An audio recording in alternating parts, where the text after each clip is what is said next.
Hola queridos hermanos y hermanas, aquí estamos con la palabra de Dios en la mano y ojalá que entre en el corazón también. Dispongamos nuestro espíritu diciendo en el nombre del Padre, del Hijo y del Espíritu Santo. Amén.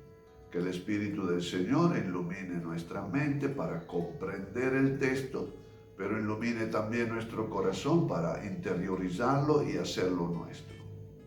El texto que vamos a proponerle hoy es del Evangelio de Marco, como ya estamos haciendo, capítulo 6, del versículo 45 al 56. Es un relato no muy largo, pero los invito a que ustedes lo busquen ya inmediatamente en el Evangelio y después escuchen la explicación con el Evangelio en la mano, porque hay muchos detalles que hay que aclararlo. Mientras tanto, escuchamos la proclamación del Evangelio. Enseguida obligó a sus discípulos a que se embarcaran y lo precedieran a la otra orilla, a Betsaida, mientras él despedía a la gente. Después de esto, subió al monte a orar. Anochecía y la barca estaba en medio del lago y él a solas en la costa. Viéndolos fatigados de remar, porque tenían viento contrario, a la madrugada se acercó a ellos caminando sobre el agua, intentando adelantarlos. Al verlo caminar sobre el lago, creyeron que era un fantasma y gritaron, porque todos lo habían visto y estaban espantados. Pero él inmediatamente les habló y les dijo: «Anímense, soy yo, no teman». Subió a la barca con ellos y el viento cesó. Ellos estaban absolutamente pasmados, ya que no habían entendido lo de los panes, pues tenían la mente cerrada. Terminada la travesía, tocaron tierra en Genesaret y atracaron. Cuando desembarcaron, la gente lo reconoció. Recorriendo toda la región, les fueron llevando en camillas todos los enfermos, hasta el lugar donde habían oído que se encontraba. En cualquier pueblo, ciudad o campo por donde pasaba, colocaban a los enfermos en la plaza y le rogaban que les dejara tocar al menos el borde de su manto. Y los que lo tocaban se sanaban. Bueno, entonces nos encontramos frente a un evangelio que en general no es un sentido de ofensa, al contrario, que la primera interpretación que hacemos, bueno, es una interpretación piadosa, digo yo, que es verdadera, que es verdad. Cuando Jesús está en la barca con nosotros, resolvemos mejor los problemas. Pero aquí hay algo más. Yo definiría este trozo, y lo voy a explicar después, como un acto fundacional de la iglesia. Un acto fundacional, es decir, que Jesús, apelando al Antiguo Testamento, especialmente el nacimiento del pueblo de Dios en el Éxodo, va dando línea clave sobre el ser iglesia. Por eso un acto fundacional. Pero vamos analizando el texto. Hay un verbo ahí que sale en el primer versículo que dice: enseguida Jesús obligó a sus discípulos a que se embarcaran. Obligó, casi lo empujaba, lo empujaba. ¿Y por qué? ¿Qué pasó? Bueno, por eso hay que explicar bien. ¿Qué había pasado? Que Jesús había hecho una cosa extraordinaria, es decir, había ayudado a la gente a compartir. Le había dicho que había que compartir el pan, lo que nosotros llamamos multiplicaciones de los panes. Es Jesús que le da una enseñanza profunda, extraordinaria, sobre lo que es central en la vida de la iglesia, es compartir. Por eso los apóstoles no entienden este lenguaje, y lo veremos al final, no comprenden el discurso de los panes. Claro, lo que pasa es que los apóstoles interpretaban en un sentido de poder. Con otro milagrito como este, con otro episodio como este, ya Jesús lo vamos a proclamar rey. El que nos ayuda es también el Evangelio de Juan. Habría que compararlo, capítulo 6 del Evangelio de Juan. que es justamente ahí donde hay una discusión profunda con la gente y con los discípulos. Quiere irse ustedes también, ¿se acuerdan? Pero vaya leyéndolo. Bueno, esto es lo fundamental. Jesús los aleja de la gente porque ve que los apóstoles mismos están contaminados con la ideología, la mentalidad del pueblo. Quiere un Mesías de poder. Y Jesús lo había demostrado, le había dado un signo extraordinario. Pero ellos lo entienden siempre así, como un signo de fuerza de parte de Dios. Esto es entonces el motivo por qué, dice, lo obligó, lo empujó a que se fuera, para que no se contaminara. Y lo manda a Betsaida, porque Betsaida, se acuerda, el lugar del llamado de los discípulos. Entonces Jesús le dice, vaya allá al comienzo, cuando yo lo he llamado, lo he invitado a una aventura extraordinaria. Bueno, ahí lo manda hacia allá. Jesús se retira a rezar con el Padre. En el Evangelio de Marcos, esta actitud o este momento de retirarse para rezar aparece 3 veces y nada más. Y siempre hay un momento crítico. El primero, le voy a señalar y nada más, es el capítulo 1, versículo 35. Jesús, que está actuando de una forma extraordinaria, como decíamos nosotros, decimos con milagro, con gesto espléndido, y ahí la gente se reúne.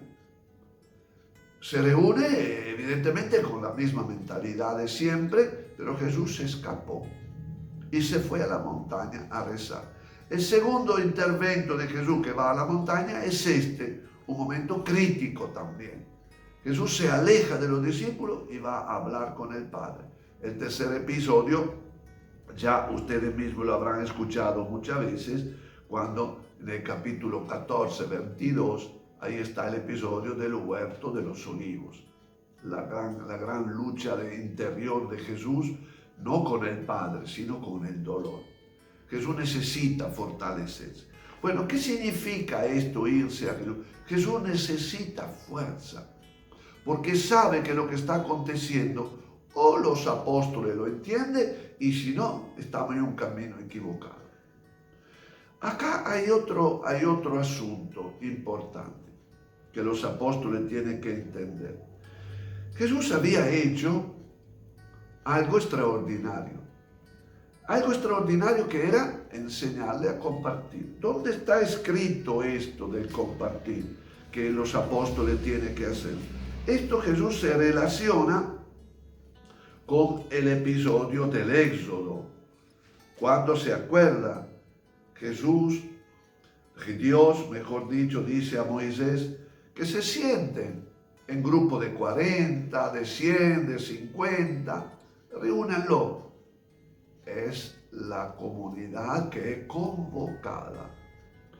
Es interesante esto doble sentido, diríamos, ¿no?, que tiene el lenguaje del apóstol y el lenguaje de Jesús.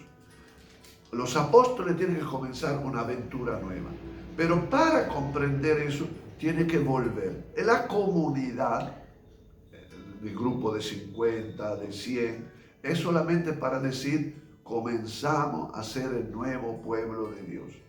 Como allá, en el tiempo de la fundación, en el desierto de la iglesia, bueno, de la comunidad judía, ahora está Jesús. Pero después hay otro asunto, que lo veremos, que es, lo anticipamos igual, que es cuando Jesús se encuentra caminando sobre el agua, y los apóstoles ven un fantasma. ¿Qué significa este fantasma? Es una palabra fea. No es que solamente no identifican, es que los apóstoles están pensando que el proyecto de Jesús es una ilusión. Esto es grave, que es una ilusión. Por eso Jesús lo supera eso cuando le dice, se acerca y dice, no tengan miedo, yo soy. ¿Se acuerdan esta palabra, yo soy? Es Dios que cuando llama a Moisés en el relato del capítulo 3 del Éxodo, donde Moisés le dice, pero escúchame, decime tu nombre. ¿Cuál es tu nombre? No era llamarlo con el nombre. Tenés que identificarte. Y ahí Dios le dice, yo soy. Es decir, yo soy el Dios que libera. Y acá Jesús, por eso es importante este relato, Jesús le usa la misma identificación que Yahvé. Yo soy. Entonces, el fundamento de no tener miedo es porque Jesús es en medio de nosotros el nuevo Yahvé. Es el nuevo Dios que libera. Y esto es lo fundamental. Los apóstoles tienen que alejarse de una idea triunfalista del Mesías, de una idea de poder. Por eso Jesús lo aleja, le hemos dicho. Tiene que identificarse con el Dios del Éxodo, yo soy, que es el Dios liberador. Ustedes, pequeña comunidad, tienen que ayudarme a construir este proyecto nuevo. Este proyecto de bien para todo, de serenidad para todo.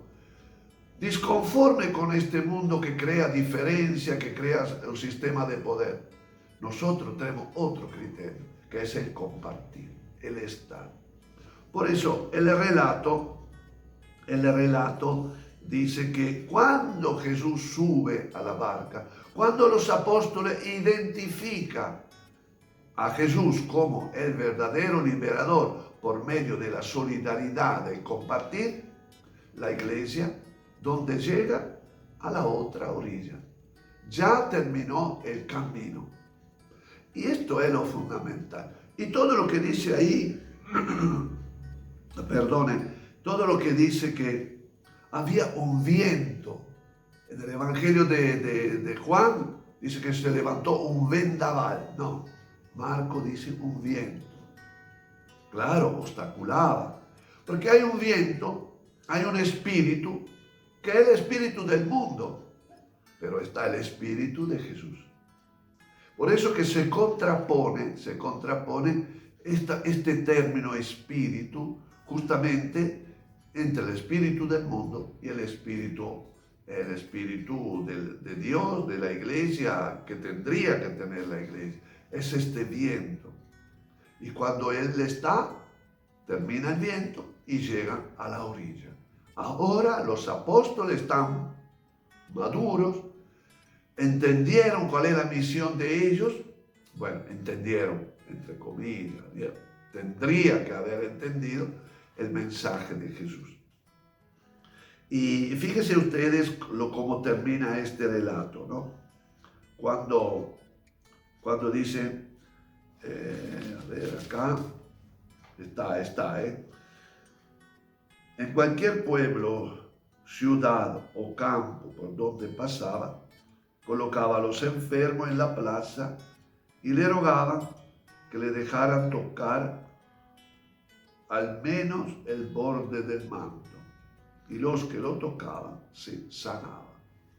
Esta es la tarea de la iglesia: sanar, curar, dar sentido a la vida humana, terrenal, la vida de profesional, la vida de cada uno de nosotros. ¿Por qué? Porque es ahí que vamos a comprender lo que significa compartir el pan. Tenía la mente cerrada, versículo 51. Tenía la mente cerrada y no comprendía, no había comprendido lo de los panes. Comienza a relacionar un poquito todos estos elementos que están ahí adentro. Yo sé que no es fácil, yo sé que no es comprensible la primera lectura, pero lo que yo voy intentando de hacer es que pasemos de una interpretación inmediata, válida al comienzo, pero que veamos la riqueza que hay en los textos bíblicos. Y ahora, la contemplación. Ahora son ustedes que tienen que hacer el trabajo. Lo que yo le dije, lo que yo aporto, le doy una mano, no es nada. En comparación, ahora, lo que ustedes tienen que hacer, la contemplación. Gustar de este Jesús. Sentir que Jesús te está hablando, nos está orientando hacia algo nuevo, grande. Por supuesto, le doy ya un anticipo, después de este episodio, por eso decíamos que es un hecho fundacional de la iglesia, Jesús comienza en el Evangelio de Marcos a hablar otro lenguaje. ¿Y cuál es el lenguaje? Del servicio. El más grande de ustedes se hace servidor de todo. Entiende que hay un camino bien claro de parte de Marcos y de nosotros también. No quedarse con el triunfo de los hechos de los apóstoles que van, los enfermos que son curados, que muchas veces es lo que impacta. Pero nosotros tenemos que ir descubriendo lo que Jesús nos va a decir a nosotros hoy. Sacudirnos. Y Jesús me lo puede hacer. Bueno, no quiero seguir más por eso porque si no se me cansa mucho, ¿no? Bueno, queridos hermanos, busqué de hacer mi parte. Ahora los invito a ustedes de hacer la suya. Que el Señor los bendiga, que el Señor los acompañe. Chao, chao. Hasta la próxima transmisión.